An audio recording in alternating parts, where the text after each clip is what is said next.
Maithili express की शानदार प्रस्तुति।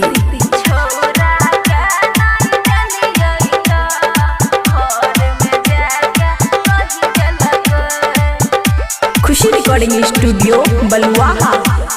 छौरा के नहीं देलियै त घर में जाके कही देलक।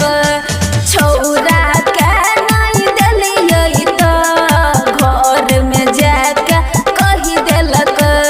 छोला निधि पे के मैं मार, छोला निधि पे के मैं मार, भैया रह के सिसोह देलक। छौरा के नहीं देलियै त घर में जाके कही देलक। छौरा के नहीं देलियै त घर में जाके कही देलक।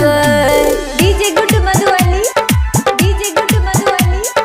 छौरा के नहीं देलियै त घर में जाके कही देलक।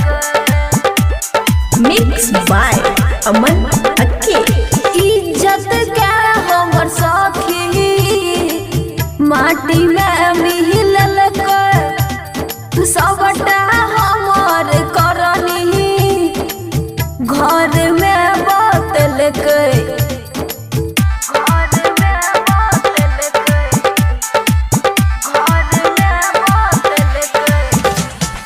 इज्जत के हमर सखी माटी में मिललक।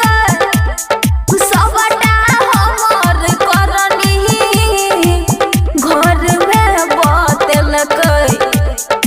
ओकरा जे छुए न देलियै गे घर में जाके कही देलक। छौरा के नहीं देलियै त घर में जाके कही देलक। छौरा के नहीं देलियै त घर में जाके कही देलक। DJ good Madhubani, DJ good Madhubani. छौरा के नहीं देलियै त घर में जाके कही देलक। खुशी रिकॉर्डिंग स्टूडियो बलुआहा। अमन अक्की जी के केलियै इनकार। बबुआ राहुल जी से कर रहियै प्यार। कर रहियै प्यार, कर रहियै प्यार।